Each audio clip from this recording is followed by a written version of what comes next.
Want to make increasing your revenue easy? Watch these 5 simple steps.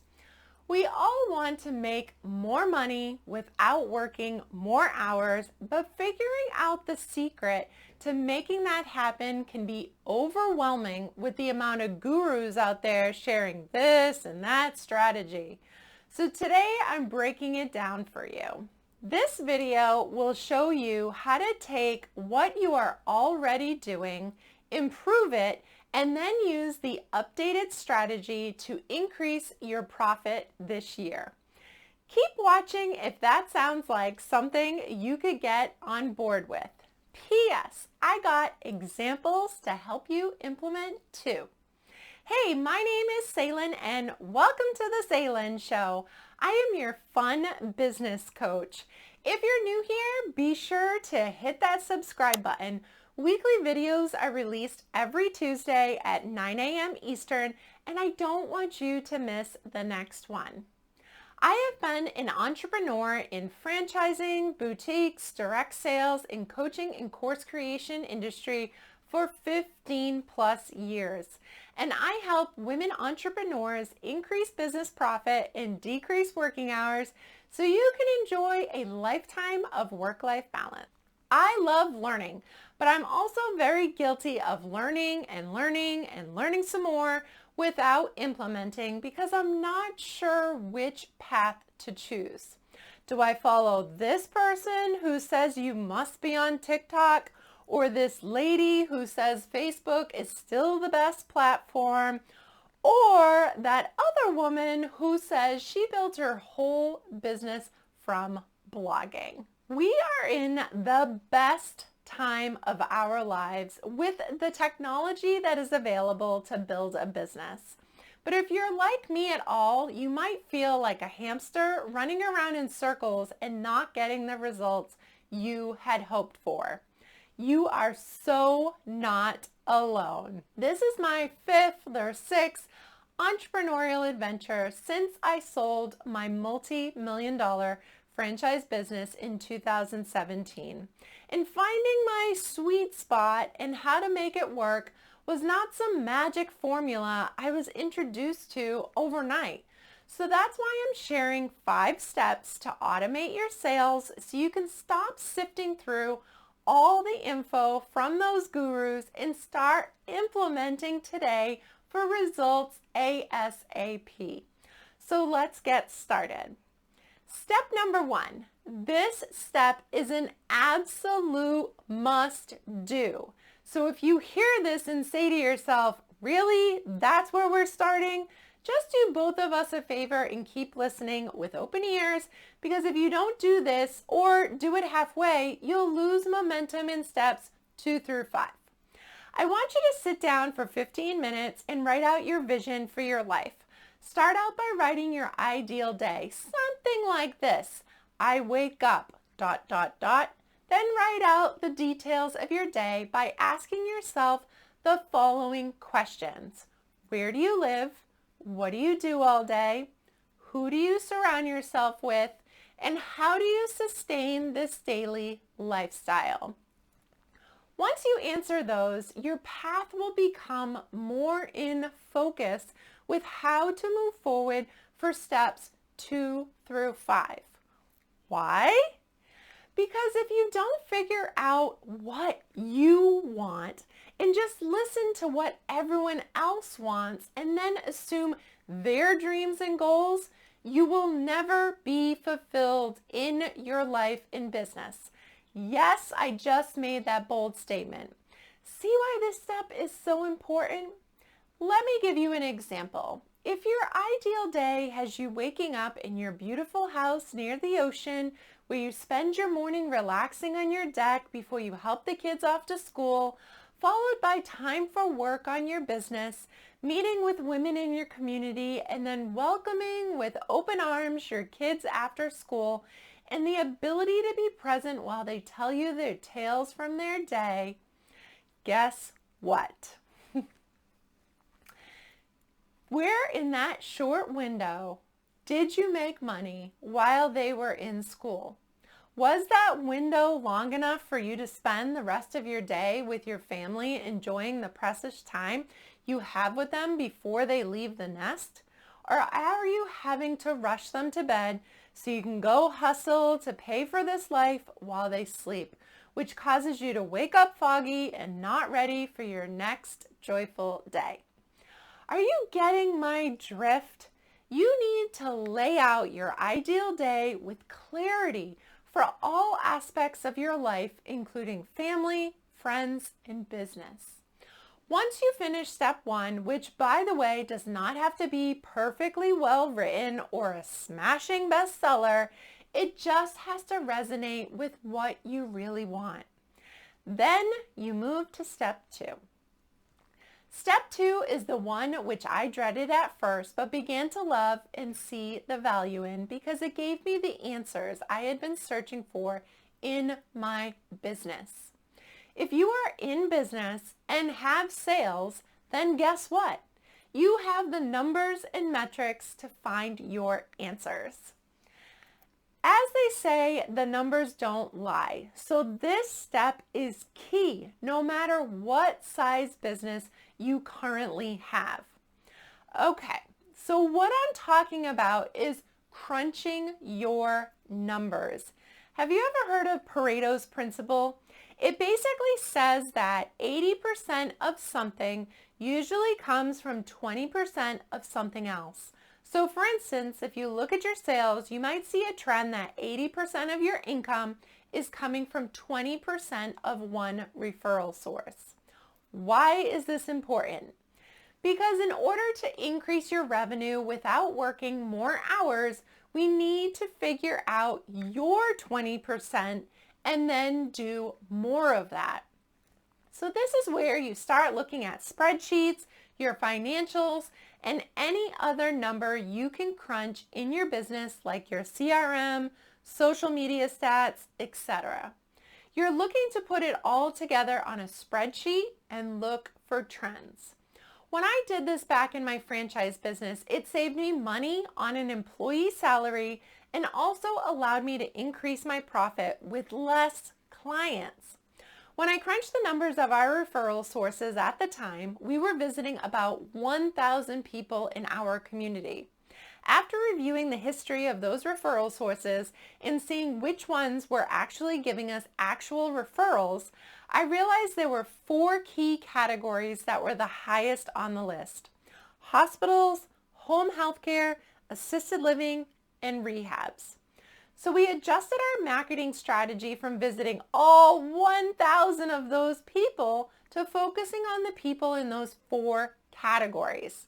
I increased our visits from monthly to twice a month, and we honed in on our strategy. This simple shift enabled my salesperson to make deeper relationships with the people on that smaller list, which in turn led to more referrals from them, and those clients increased our average revenue per client number. Does that make sense? Let me give you another example.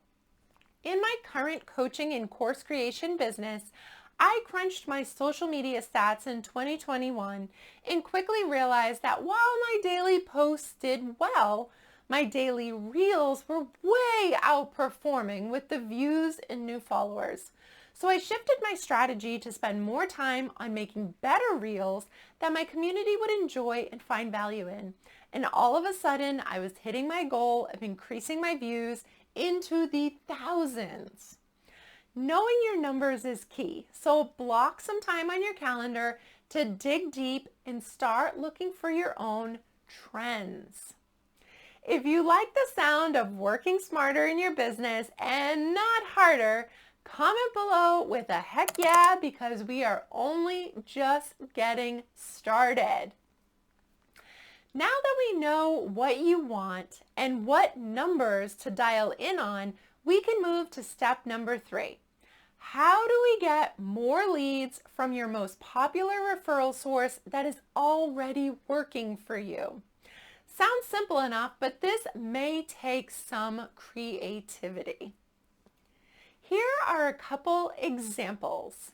In my franchise business, once my salesperson had established those deeper relationships, the referral sources felt more comfortable giving their referrals to not just my salesperson, but my whole team. This lightened my salesperson's phone call load, which allowed her to spend more time building those relationships.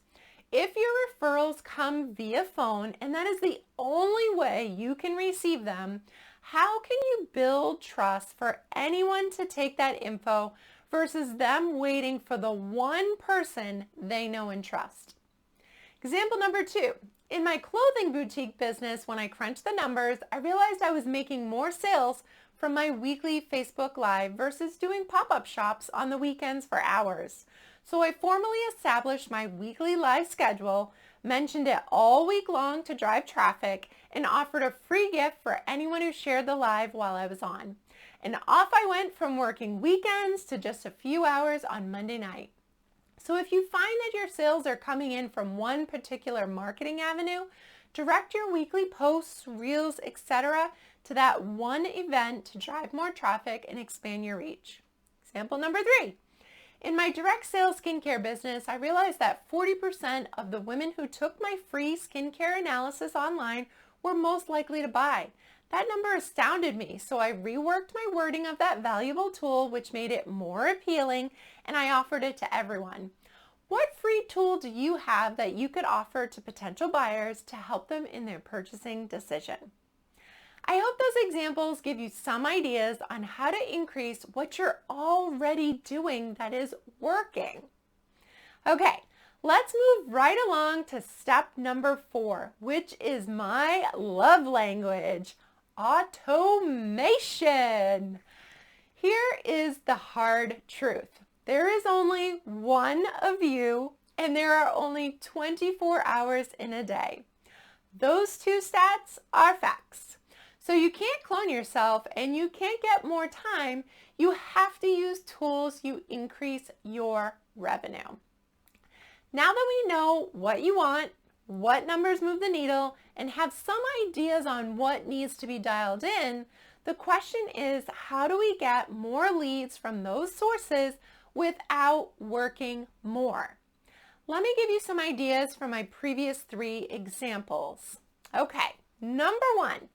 If you take your leads via the phone and you're swamped, you could hire a VA to take those calls, aka leads for you. You design a system where they take the call, take the caller through a script, which moves them through your process to booking an appointment or whatever is your next step. By doing this, you remove yourself from the calls, and now you can drive more traffic to your VA because you have a system set up and they are ready to answer and book appointments for you. Number 2, during my Facebook Live, I realized 1 hour was my max for keeping people on live and engaged in buying. And during that 1 hour, I could only show so many pieces of clothing or jewelry. If you're in a similar situation, instead of dragging the live broadcast out for hours, think about doing a pre or post live email where people can see what's new, what's on sale, and then what they must buy by getting on your email list. These could be items that are easy to sell without a live demo, or maybe you demo the blue shirt and the email has the other colors. Finally, number 3, I was lucky that my skincare company had a free online analysis tool. If yours doesn't have anything similar, design something yourself. A PDF of your top solutions to XYZ with a call to action for them to purchase your ABC product that can help with that. Simple shifts in your mindset and being open to tech and tools can change the way you do business, the amount of people you can help, all while increasing your revenue. Finally, step 5 is something I have done in my 20+ year career that has worked so well, I just keep doing it. Working in 90-day segments. A 90-day period is long enough to test something, but not too long if it's not working that you feel you wasted time. But also long enough that if you have to pivot, you can still see results. Having a plan is critical to business success, but having a plan you're willing to modify is the difference between you and the top 1%. Pivots are necessary depending on many things like the economy, world, and ideas that are just not performing how you thought they would. Once you learn that pivoting is essential and a part of the process, you become okay with it. However, do not pivot because you're not seeing overnight results. Sometimes it will take 90 days to see concrete results and you have to wait it out. Don't panic. Just keep going and see how it plays out. I have had ideas that show small results up until the last week of the 90-day period, and then all of a sudden they catch on and take off. So be patient and give your community time to understand what you're offering and why they need it. In summary, you're still in business because you have some or a lot of success. You know you want more, and the way to make that happen without cloning yourself or ignoring your 8 to 9 hours of nightly sleep is to dive into your dreams, dig deep into your numbers, and adjust your business to dial in what's already working well instead of reinventing the wheel. If you need some help with steps 1 and 2 to get you started, I have a free resource to help you on your path to working less and earning more. The Legacy Business Blueprint Masterclass is a free must-watch webinar that shares 3 key shifts smart entrepreneurs are making that will help you increase your profit without working more hours or having to find more customers. This is the exact strategy I use to shift from those 80-hour work weeks to building a multi-million-dollar business in just 16 hours weekly. It's your time to earn more and work less. And I don't want you to have to check your calendar and then wait for some scheduled presentation to get this transformative info. So I made it available for you to stream on demand right now at www.passionpurposeposture.com/Legacy Business Blueprint. And I've linked it for you in the show notes below. And that's a wrap on this week's episode. I've asked YouTube to recommend another video for you here, but don't forget to subscribe to my channel before you go so you get notified of weekly new episodes. Thanks so much for watching, and remember to live this one life you were given.